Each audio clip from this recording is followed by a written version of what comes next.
Good morning, everybody. I'm Diane Cohen, and I'd like to welcome you to this Macro Pro and Friends 12 CEUs of Christmas.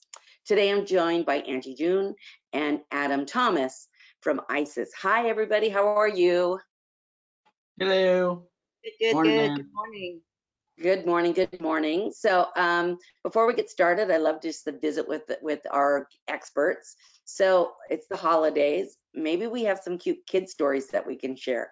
Angie, do you have a story to share? I do. This is when our daughter, when she's really little, and we were working on a house actually, and we didn't have a chimney that time. So we told her that Santa's not going to be delivering any presents because there's no chimney for him to come into. Well, she didn't believe me anyway, but fortunately we had a clubhouse that was built and she was, we had a chimney there. So Santa did deliver her present into a clubhouse. Oh my goodness. I think he's an expert at getting in places without chimneys. I'm sure there are many homes without those. Adam, don't you have a connection to Home Alone? Yeah, I legit thought I was Kevin McAllister for about 3 or 4 years. One Christmas, my mom bought me the backpack, the sheets, the walkie-talkie, and for the next like 2 years, I acted like I was Kevin McAllister. I would act out, wanted to be home alone. I would say lines from the movie whenever my parents talked to me. And yeah, I wish I still had the backpack. I actually looked at the walkie-talkie the other day on eBay, and they're going for like a couple $100. Wow. And I had a couple of them, but no, yeah, it's my favorite movie. We watch it every year, and my niece and nephews, whenever they watch it, they always say, "Oh, we're watching Home Alone." But yeah, I legit thought I was Kevin. Oh, that is so funny. Well, Emily's online and she says her daughter's convinced that Santa has a key to every house. Aw. I think he's got a I master key. believe it. He doesn't have to carry lots, like a whole sleigh full of keys, just a master key. That's awesome. All right. Well, thanks for sharing that. So I'm going to do a little bit of housekeeping, and I'll turn this over to Adam to give you an introduction, Angie. So today, this webinar is worth 1 CEU credit. You should receive it within the hour. However, we are finding people having issues with getting them because of the firewalls. So if you're not getting your certificates, please go to your IT department and ask them because it's stuck in your system somewhere. There are handouts for this presentation, so please download them. There are two. Please make sure you download them during this presentation. It's impossible for me to send them to everybody, so please do that now. If you have any questions for Angie, put them in the question box, and Adam and I will read them to Angie as we go along and we see the questions. And then lastly, Angie, it's always so awesome at this. You'll want to see this presentation again and again, and you'll find it on the Macro Pro YouTube channel. It'll be there later this afternoon. Until probably 15 minutes, I'm going to leave this to you now, Adam and Angie. Have a great webinar. Thank you. And thank you everyone for joining us. Today's topic is on aging workforce. And I wanted to give a very quick background on ISIS and our services. We provide nurse case management throughout all of California. And one thing that we do is we do business on a handshake. And so if you're looking for a nurse in a specific area or on a specific claim, please feel free to reach out. There's no contracts. There's no, hey, I have to send over everything. We just love to help you out if we can. And one other thing during the holiday season that we like to kind of announce is one thing we do throughout the year is a pay it forward program. And so every time you submit a referral to us, we make a donation to a different charity. And we have 4 different charities that are kind of our 4 key. Mental Health Association for Veterans. They're actually 2 different charities. Kids Chance of California. So those are scholarships for kids or for kids whose parents had a workers' comp injury. And then One Love, it's a pet industry. So for December, our charity that we donate to directly is the Mental Health Association for Veterans and Homeless. So if you want, that's just one of the extra things that we like to do during the holidays. So I will pass it off to Angie again, like Diane said. If there's any questions, please feel free to write them in the chat box and Angie will answer them. Take it away. Thank you, Adam, and thank you, Diane, for having us. And thank you, everyone, for joining us this morning. And I know it's a really, really busy time of the year, so we certainly appreciate it. So got a lot to cover, and I don't see your chat or your questions because I'm seeing my screen. So just go ahead and feel free to type it out, and then Diane will be able to let me know. And I don't mind if you go ahead and, as it comes up or comments or anything like that will be great. So we're talking about the aging workforce. But so we kind of think about like who's the aging workforce, right? What people, what age group are we talking about?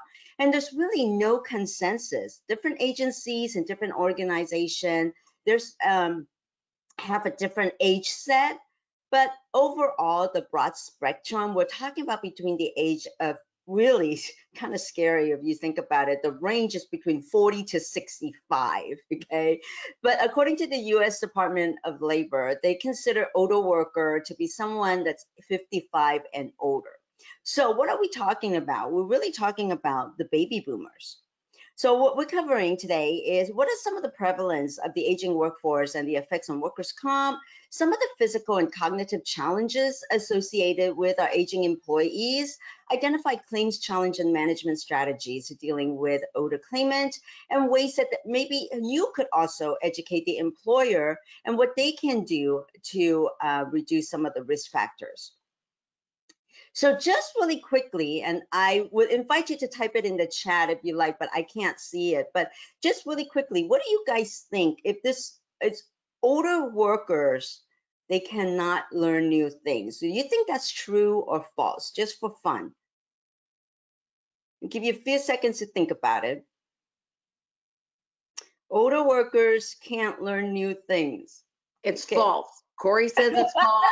Carla says it's false. Laura says it's false. Andrew says it's false. Brianna, everybody is saying not No way, true. right? Yeah, exactly. Brandy said not true. Plus. I have to agree. I do. So older workers actually have been found to have lots of experience adapting to new tools, environments, or working practice. Now, it may take us a little bit, I'm going to say us because I'm in this group now, right? It may take us a little bit longer to learn new things, but certainly we could learn new things. And in fact, you know what? More of the older workers more likely to start new businesses. Statistics have shown that about 45% have considered themselves as entrepreneurs. Think about it, right? Okay, how about this one? Older workers are less productive. What do you guys think? I can't wait to see these. Liza says false. Carla says false. Cheryl says false. Andrew says false explanation mark. Absolutely false from Rochelle. More from Brandy. False from James. Well, and now we could kind of estimate which the audience group here, right? The age of the audience here.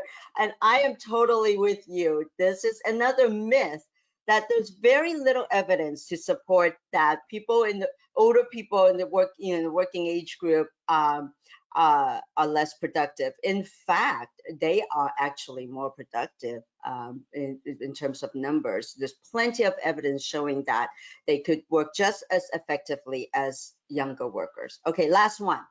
What do you guys think about this? They take more time off when they're sick?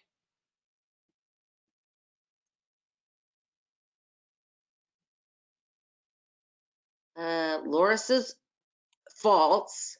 Renee says false. Corey says, possibly. Cheryl says false. Liza says false. Shane says, we don't get sick. It's true, Shane. We show up even so sick as I am. Oh, I love it. I love the participation as well. Thank you, you guys. So this is another myth, actually. But, depending on the situation, what you're looking at, it's partly true, partly false. Research have shown that on an average, it's true that older worker tends to take more time for long-term sicknesses, okay? Maybe also because of comorbidities. But when it comes to short-term illness, they take less time and they do want to get back to work. So it just depending on like the type of condition or the injury. So when we're looking at the 8 working group here, just really quickly about the generations that we're working with, okay? Right now, we're really working with people in 5 different generations. You think about it. And when we're talking, you look at the age range here that we're talking, you know, in 2023, what are the age range? There are still people, look at the percentage of workforce. There are still people in their 70s that's working, okay? And people, you know, the percentage of people, the baby boomers, okay, this is what we're talking about as far as the age group. It is between, if you're taking the consensus that, okay, we're talking about aging workforce between 40 to 60 something, we will definitely include the Gen X and the baby boomers. So if you add these 2 percentage together, this is the largest percentage of people of the aging workforce, okay? So work habits are really, really interesting. When the tradition, the older working people that's in 70s and whatnot, they're called the traditionals, okay? That what they think that they're the people that rely on only one job, right? Their entire career is that one job. Very few people change career in that generation. The baby boomers, they are that Woodstock generations, okay? It's influenced by the Vietnam War, the 60s, the post-war. But as far as the work trait, they're really well educated. They do question authority. They're very, you know, they are very loyal and enjoys the teamwork, okay? And they thrive on adrenaline challenge assignments. The Gen X, okay, we call them the latchkey generation because a lot of it are the product of divorced parents, but they learn to be very independent, okay? Also very family focused or result oriented. They are hard working, okay, but they are skeptical and they do question authority as well. So the millennials, right? This is going to be interesting. You look at the percentage of people, then this is the next largest group after the baby boomers. Okay, so I'm sorry, I meant to show you a little bit here. The millennials, they are influenced by technology. They're highly socialized. They are tech savvy. Okay, and they do look at that work-life balance as really important to them. The Linkster is going to be interesting because these are the youngest age group that's entering into the workforce, and it's still too early for us to tell. But we know that they are, you know, they're active. That they like the green activists. They are closely tied to the parents, and but they also like the social activists, okay? A lot of influence by the media, right? Okay, somewhere in between, as far as for us in our age group, the baby boomers and Gen X, we have to also remember that sandwich generation. Many of us find ourselves, we call it the sandwich generation because we have to care for our aging parents. At the same time, we may also need to care with our children who are young adults. Many of them, because maybe the pandemic, the economy, or whatnot, you know, have a tough time with maybe the education, getting school, getting a decent job, and things like that. Some of them may end up still living at home or moving back to the home. So not only do we have to take care of our older parents, we may have to also take care of our kids. So we call that the sandwich generation. Okay, so as far as our aging workforce, okay, this is some really interesting information. The baby boomers are turning 65 at the rate of 10,000 a day for the next 10 years. This is still happening. So think about it, by 2030, okay, baby boomers will be 65 and older. The last baby boomer reached 55 in 2019. So we're talking a large group of older workforce here, okay? Now, the COVID really throw a wrench into a lot of things, okay? the people that is 55 and older actually were the first group, that kind of the largest group that was impacted and was not able to work. They're talking about 78%. Okay, that affected about 44 million of workers that's 55 and older. Okay, so, but interestingly, once that's opened up in 2021, the older workforce was the first workforce that get back to work, that rebound back to work, back to 96% of them, and continue to rise. Okay, so the number of the labor force anticipation rate is expected to increase the fastest for the oldest segment of our population, and especially between people that is age 65 to 74. Okay, so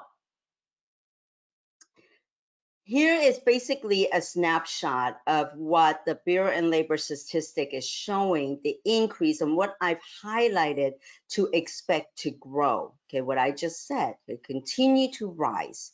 And what's interesting is you look at the civilian labor workforce by age group, the projection in the NIC, this is not that far away. By 2029, okay, we're going to 2024, right? So that's just a few years from here.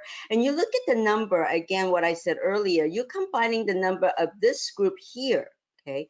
That is the largest work group. And so we are dealing with the largest work group that's in the aging population. What are some of the influencing factors that people are working as in this group? Okay, so of course the changes in Social Security. Okay, right now full retirement age is 67. Of course you could retire earlier, you just don't get the full benefit, right? The full retirement age at 67. Okay, so a lot of people then they end up delaying the retirement between that time to age 70. Okay, who knows, by the time that, who knows what's going to happen to Social Security? And there's a lot of talk about, is it even going to be there, right? So I'm going to have to expect that there's not going to be much support. Okay, so I'm going to have to continue to working. But then a lot of people also, what the other thing is that international migration, obviously. A lot of countries, they don't even have Social Security or retirement. You work until you can't work anymore, whatever age that may be. Okay. Remember, we're talking about the baby boomers who are better educated. 2/3 of these people have some sort of a degree or postgraduate education. That means they could take on jobs that are less physically demanding. They may have better performances, good mentor, may have, with work experience. And I'm in this group here, enjoy work and feeling productive. I love my job, okay? And I love what I'm doing. I'm very fortunate. I am a nurse by background, and I enjoy nursing and case management, but I also had wanted to be a teacher. So that's what I'm doing right now. We're doing a lot of the in-services and training case managers, doing in-services with claims professionals. And so I'm really lucky to have that, and not having to work in a hospital and, lifting and carrying out, the patients and doing all that heavy work that you hear a lot about. So, so that is another factor. A lot of them really do enjoy their work and feeling productive, and that's why they continue working or go back to work. Healthcare advances.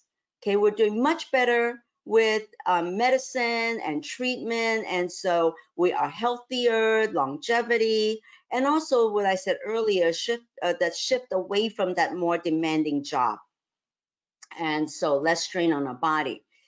That sandwich generation, right? Family dynamics, any kind of unexpected circumstances. Maybe you did want to retire, but something happened with the family, finance changes, kids moving back. Now you have to go back to work, or maybe even part-time, things like that, okay? And rising healthcare expenses. Healthcare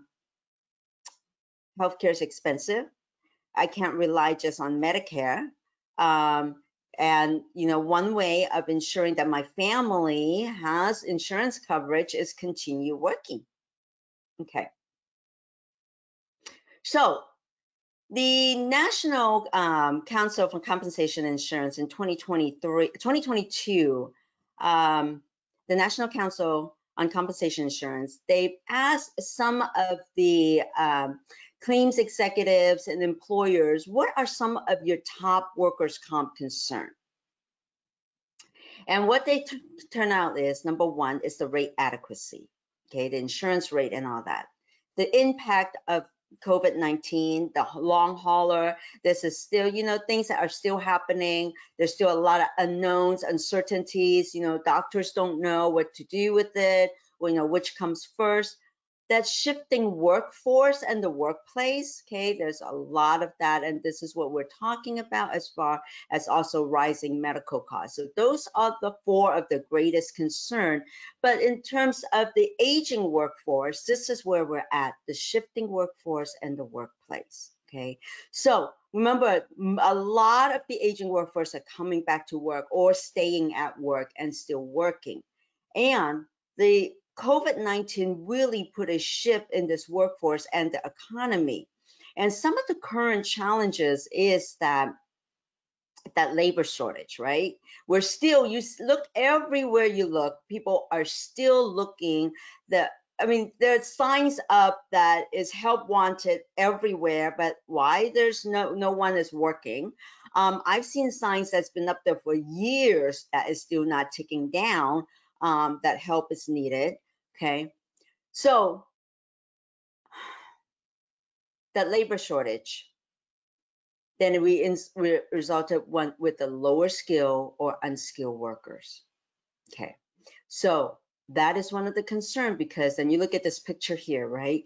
These are the things when they don't have the experience, or the employer may not even have the time to train well enough, and because of the shortage, you know, there's a lot of risk that people may, in terms of the work, and that with injuries, okay, they may be less educated because of the shortage. Then we'll just take whoever that, hopefully more people will come in back to the pool and looking for jobs that will be more qualified. But right now, we are still seeing that. I am sure that your employers and your customer are seeing that as well, okay?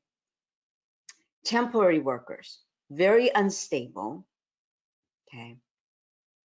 But what employers really want and what they're really looking for are experienced workers and loyalty, okay? Where are we gonna get that?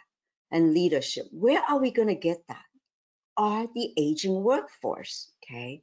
And you think about it, because these are the people that's been doing this job that's more experienced, okay? They are great mentor, as we said earlier, okay? They are well educated, and they are loyal by work trait because of that generation.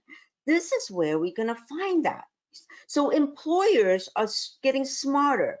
They are posting jobs at places that we didn't expect in the past, like at senior sites, okay, at places where older people are looking for information, okay, they're willing to be more accommodating, and increasingly companies are realizing that hiring and retraining older workforce makes good financial sense, or we call them mature, they're more mature workers, okay?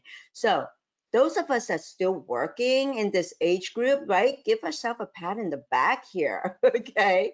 And so employers like places like Microsoft, Marriott, actually like McDonald's and things like that, you are seeing a lot. And I'm sure many of you guys are nodding your head. If you really look, take a good look out there, you're seeing a lot of people that's working that's much older. Okay, so while that the aging workforce are coming back to work and they are working, okay, there's some surprising information that RAND, the American, did a survey, okay, on the workers as age 50 and older. This is post-pandemic, after they come back to work and in different places or different companies or whatnot, right? So this was interesting is that I'm just going to throw this all out here for you guys. Look at this. Let me see. More than 50% of all these conditions, physically demanding job. This picture you see here is a real picture. This older gentleman, look at, I mean, you have to say what, he's in his maybe late 70s, 80s or whatnot, is still driving, okay? So sometimes they're talking to those, so these are these surveys of people, they survey the people that's, you know, that's workers, that is working, and this is some of the stuff that they've learned is physically demanding jobs. They are moving, carrying heavy loads, okay, lifting people, or in working in tiresome or painful conditions. Okay, they're exposed to unhealthy or hazardous conditions like infectious materials, breathing vapors, fumes, dust, smoke, enduring high or low temperature, working with vibrating tools, okay, high pressure jobs, maybe not enough time to finish the work, okay, tight deadline schedule, high speed work or very little control of the time, and also difficulty with schedules, that poor work-life balance, last minute schedule change, some kids call in sick, you know, they're going to call the older adults to come into work. Sometimes they work more than 48 hours a week. Sometimes they work at night. So these are evidence-based information that we've learned that's going on out there. So consider what's happening in terms of our claims world, right? Because this is what we are dealing with, and you're wondering why so many older workers are getting hurt. Maybe it's because the work condition that they're currently working in. So older workers file more claims than younger workers, true or false? Now, some of you guys may think that this is not true because of what you've been seeing. So let me just show you some interesting statistics. In 2017, I wanted to compare to show you guys what's going on. Overall work injury frequency between 2006 and 2017, okay, from NCCI research was that at that time, younger workers have fewer injuries than older workers. Okay, that's a major shift because before that, younger workers were having a lot of injuries. And the aging workforce, between the age workforce during that time, there's really no difference in terms of frequency of injury. Okay, remember, this is in 2017. All right. Some of the common injuries, unchanged, right? Your slip and falls, your overexertion, contact with objects. Those are the highest cause of injury, especially for older workers. Now, but another research done, the same kind of study in 2021, okay, shows that now the older workers have a larger share of the workforce, and now the injury rates has increased. Older workers have more days away from work after an injury, okay? And this is only 5 years, right? Okay, after the last study. And in the long run, because of the demographic changes, okay, that caused a lot of things, and especially the uncertainty in the pandemic. So what we're dealing with now, okay, is that there is an increase in injury rates with older workers and them being away from work. And there are a lot of factors influencing that as well. But and it makes sense though. It makes sense to me because that the older workers, there's more older workers in the workforce now. Okay, so to just show that the median days away from work, when it's normally 12 days, people that is 55 and older are taking more, you know, end up with 16 days, and then people that's 65 and older are also 14 days away from work. So some of the influencing factors and challenges working with the aging workforce, you have to consider, number one, physically. Okay, I wish I could do that when I'm there at that age, right? Okay. But physically, just you think about the normal aging process. Okay, this is not even part of any kind of comorbidities or any kind of health conditions, but let's just say normal aging process physically. Okay, our muscle mass, strength, and endurance is reduced. Okay, reduce also joint mobility, joint flexibility. As we get older, our joints get stiff. Okay, posture and balance will become a challenge. Grip strength is another challenge because we get older, reduce blood flow, maybe reduce tactile sensation, feedback. So that could affect it as well. So consider, let me go back here. Consider your workers that has always been maybe a roofer that has always worked on the roof, and that he's been working as a roofer since he's been the 20 something, and now he's 50 something, 60 something, and still working as a roofer. Consider the changes in the body and the risk that this individual may have, right? The balance issue, because as we get older, a reflex may be slower. It may be more difficult for us to catch ourselves when we fall, or what we call right ourselves, okay, to correct our posture or balance when we lose balance or when we're working on uneven surfaces, okay? Working in cramped or awkward position will be very difficult. Unsteady surfaces, anybody that's working on high climbing up and down ladders all day long may be a risk. So those are just physical, musculoskeletal type of concerns. And also as we get older, that means that the metabolism also slows down, okay? So maybe they may have weight gain, or maybe they get tired more quickly, so the endurance is reduced. Okay, so the other thing is the general health of the individual as we get older. Our body temperature, again, normal aging process.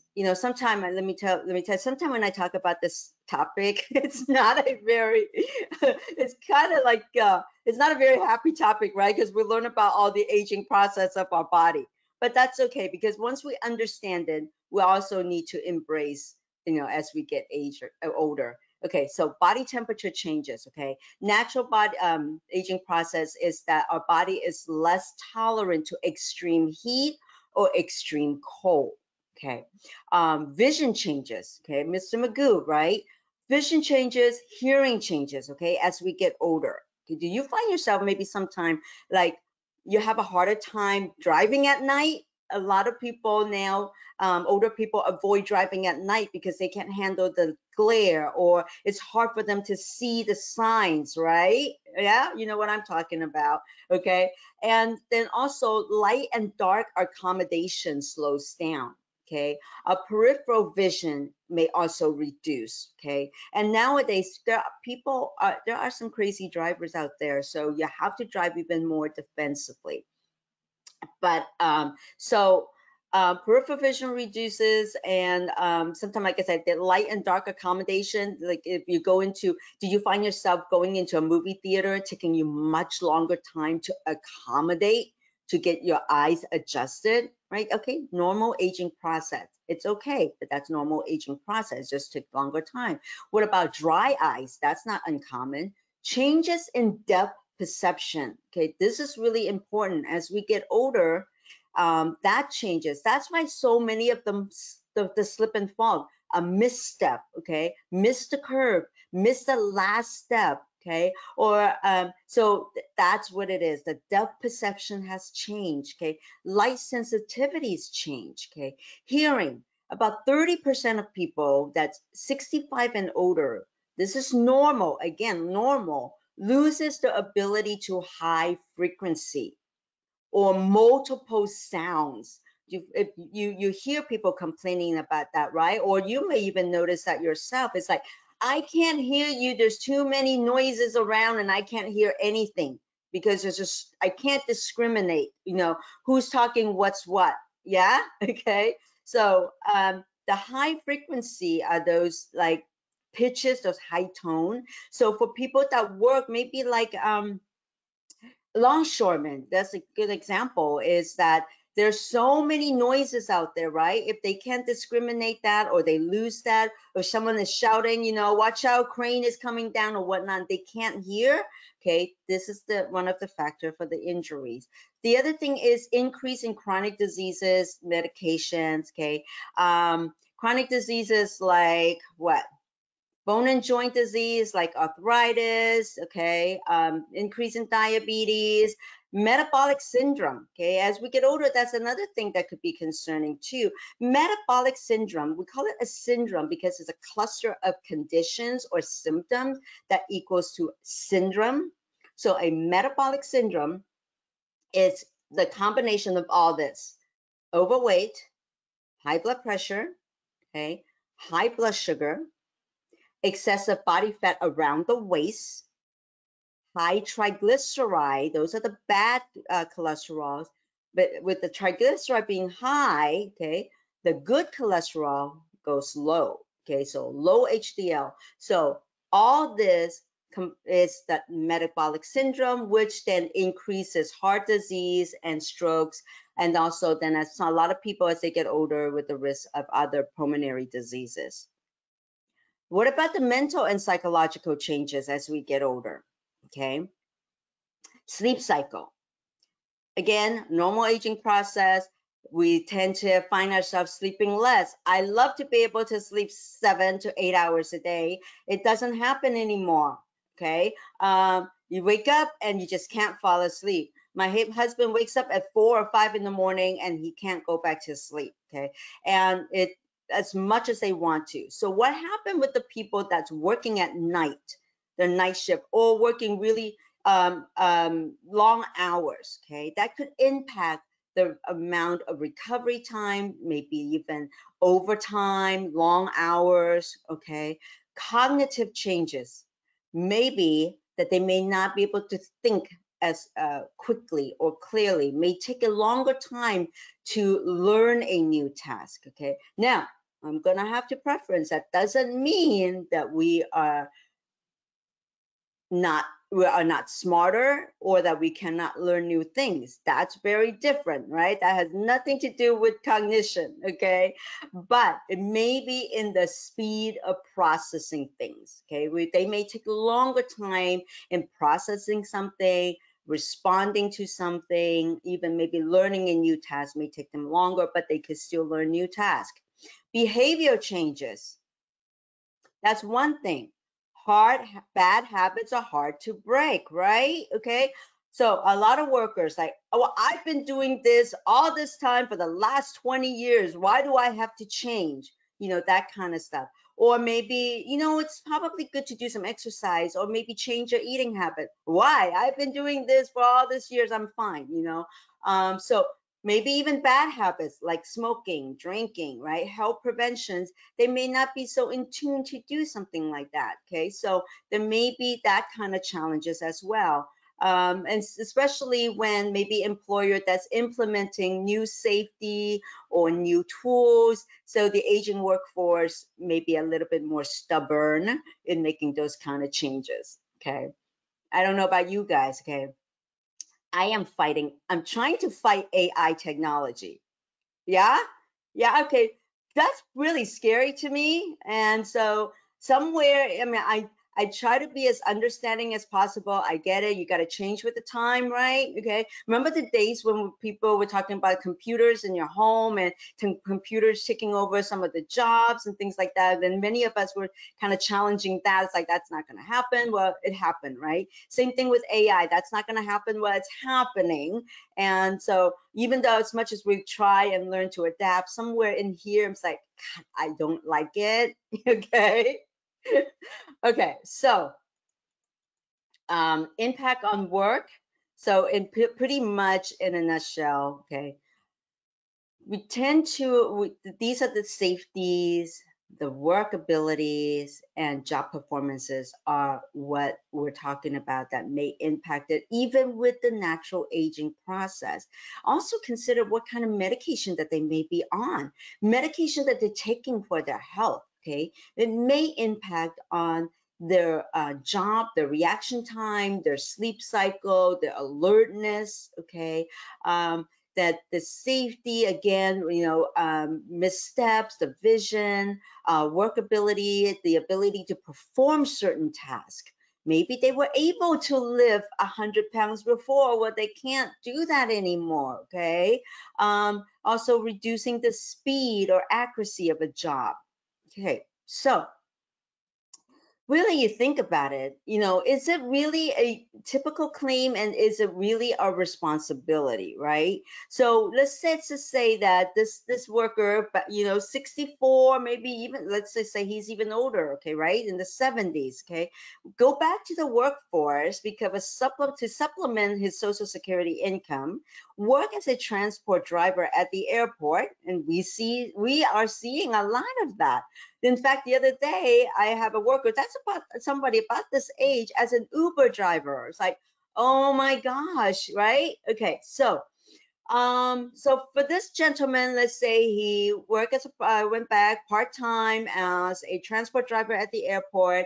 You know how much they have to help sometime, even if they don't want to or they can't. They have to help some of the customer with the luggage, and so he hurt his back. At the time of his hire, he admitted that he had an old back injury from his military time, but never needs surgery until now. The doctor's saying he needs surgery.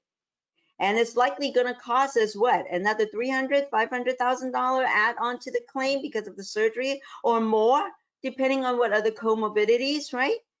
So we are responsible for all that. Okay, so it's really not a typical claim. Yeah, right? You guys agree? Do I have to pay for this? Yeah. Okay.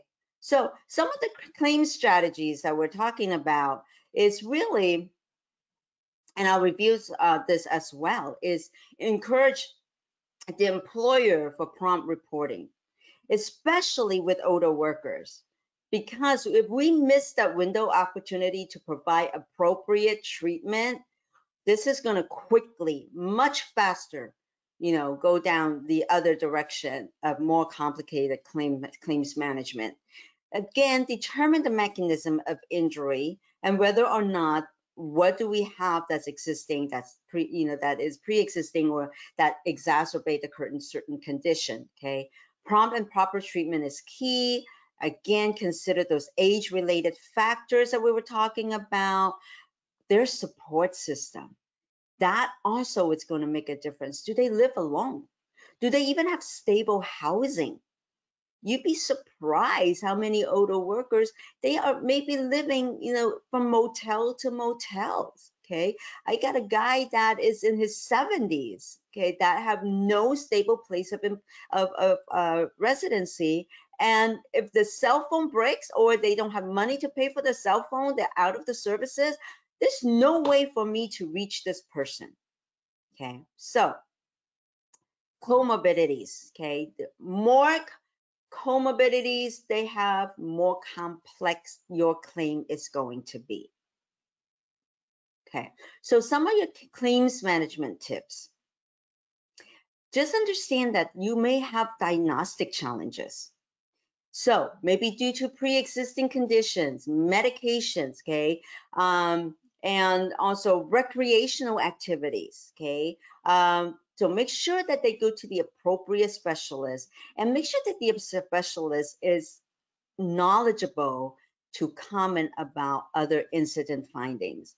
And the concern is if they don't understand how to separate that out, you're going to have somebody, a treater, that is just going to treat anything and everything that they find and lump that into your claims. Consider those comorbidities, whether it's concurrent or pre-existing conditions, because it can affect the response of the treatment and the outcome of the treatment. And it's something that you must address. All the medications if possible, okay, with the provider. There's the opioid concerns, because maybe other conditions that they're taking, they're already taking opioids, okay, that's going to be really tough to be able to do the pain management, okay. Maybe need to adjust treatment based on the medication sometimes.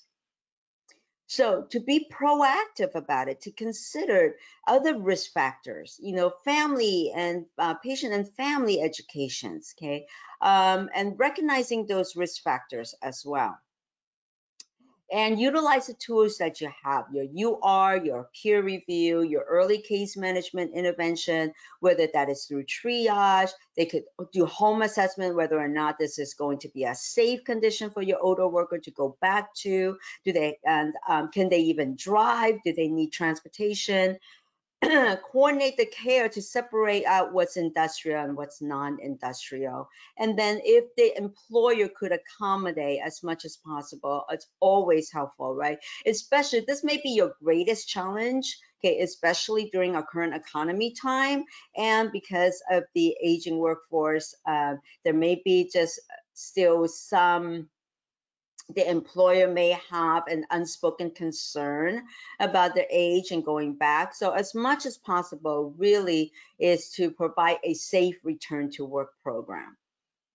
But so the other thing is what the employers can do, if you have the opportunity to work with your employers directly and communicate and educate them as well, there's some really, really good tips and preventative tools, okay, about working with the aging workforce. So we're talking about maybe proactive planning or injury prevention, the ergonomic, the principle of universal design, the work-life balance, and health promotion, disease prevention. And you may hear and you may see a lot of that the employers are doing right now. So I just wanted to summarize a little bit. When we're talking about proactive prevention, it's really doing the pre-employment fit for duty evaluation.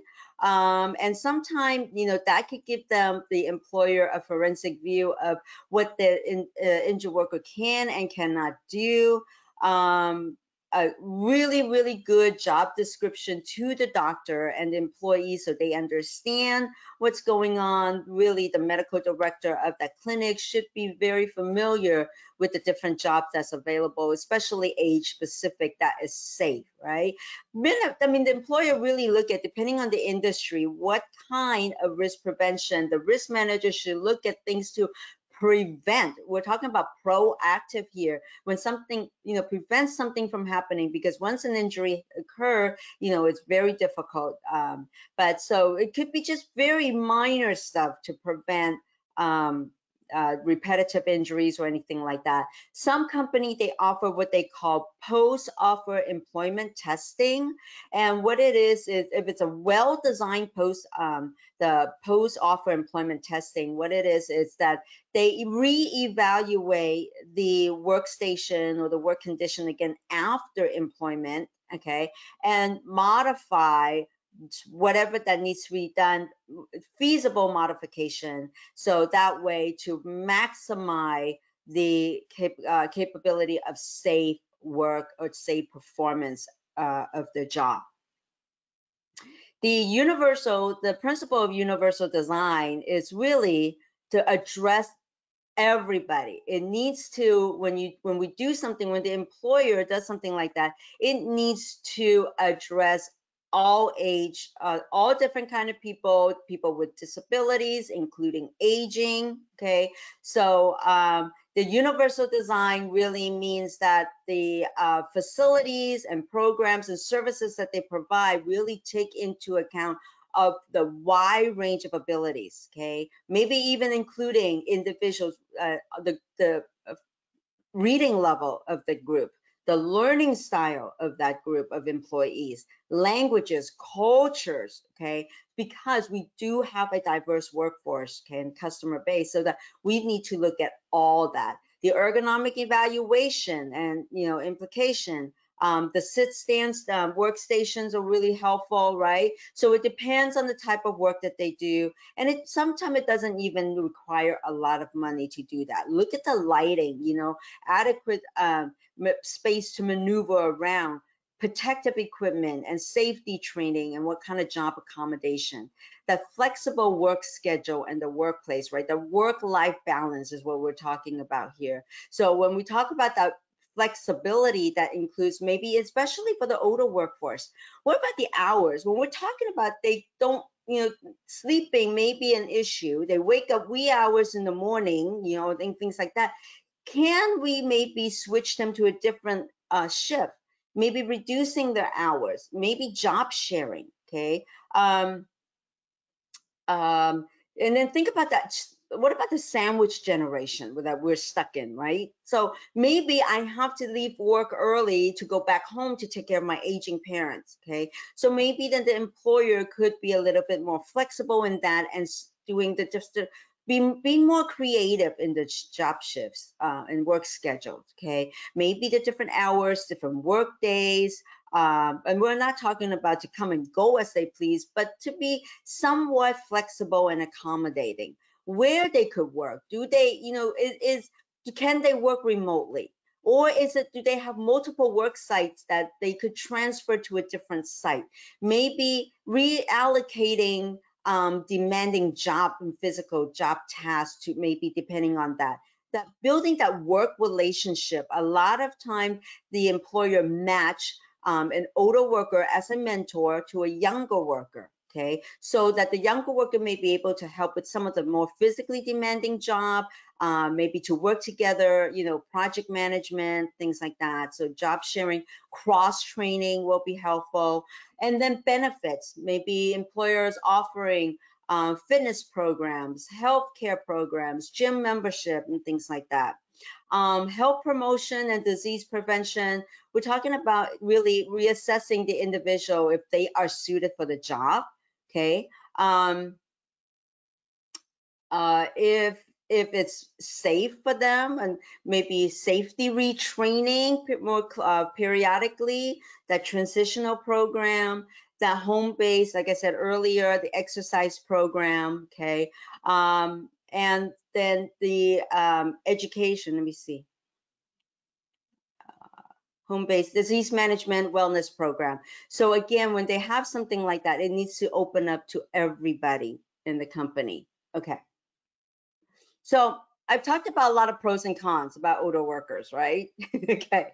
So there's really a lot of good things about older workers. Okay. So their experience, knowledgeable about their jobs, values the company, loyal, they're reliable. Okay.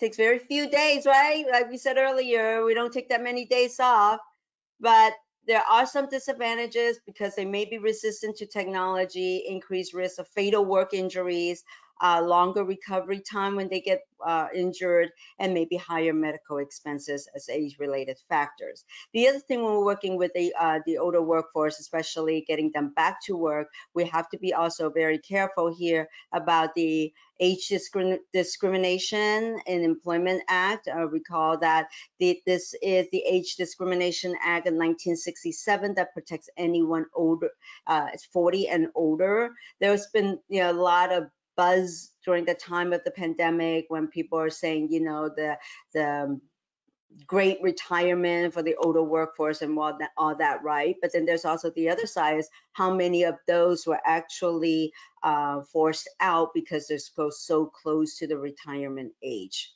Okay, American with Disability Act, that applies to older workforce and especially with the injury and reasonable accommodations. So wrapping this up, finalizing it. So there's a lot of things that we had covered, but I love to share this sign only because I saw that this is what some ways of accommodating, the older workforce, right? We're saying that they wake up early hour in the morning anyway, and no young kids wants to wake up that early. Most of them would like to sleep until 9 or 10. Okay, so this is great, because they are early birds anyway, so they could work for the morning shift. Don't you love that? That's it, you guys. I want to say thank you so much and happy holidays to everybody and happy new year. We look forward to seeing you guys back in 2024. And are there any questions, comments? There were no questions. All I have is a comment, and it's excuse me, it's from Salima, and she says, great webinar. Oh, so, thank you so much, Selena. Speaking of older people, I mean, I've been fighting the illness since last week, and I feel grateful that I could be here at this job and be with all of you guys today. Angie, you always do a fantastic job. Adam, are you in the background? Do you want to say goodbye? I think he had another meeting to go to. Okay. Well, we want to thank all of you guys for joining us today. We have still 4 more webinars this week. So we have 2 on the 20th. The first one's going to be on orthopedics and prosthetics, which is going to be pretty fascinating. And then we have reopening new and future benefits. We also have on that date, we have the acute rehab that's been rescheduled. And then we have, lastly, going to be conducting good faith investigations the first 90 days. So you can find all of those on the Macropro website if you have not yet signed on and registered for those. All right, well, Angie, thank you again. Happy holidays. Keep doing great works. You know what? We have a few extra minutes. Why don't you tell us what you do with your dogs? And because it ties right into your charity that you guys are doing. Sure. You know what? Can you, I don't know how to get back out to just seeing you because I think I'm sharing my screen and I think it turned dark, right? Okay, Oh, yeah, you see your dogs there. That's fine. Actually, this time of the year is really busy for me because I have 2 nationally certified therapy dogs, and Diane met one of them. I took him to one of the Macropro events one time, but I at least maybe twice a week that one of my dogs and I volunteer at different facilities, whether that's working with kids. Actually, one of the most rewarding plays that we had a lot of fun is Ronald McDonald House. So these are the kids that maybe have surgeries and that the family come and stay with them and they get to stay at the Ronald McDonald House. And a lot of them are positioned themselves next to like children's hospitals and things like that. And actually last week we have this young boy, he's probably 7, and he just that day had a cochlear implant. And he still got the drain hooked up to his ear. And when he saw, and we didn't know that, you know, we never know who's going to be there. But when he saw the dogs, there were probably about 5, 6 dogs that day. And he was just so excited and happy about it. I mean, kids are so resilient, Diane. He had no pain. I mean, for me, if I just had surgery, it's like, don't bother me, right? And what's really interesting was that he had 2 dogs at home that he missed so much, and he loved the dogs.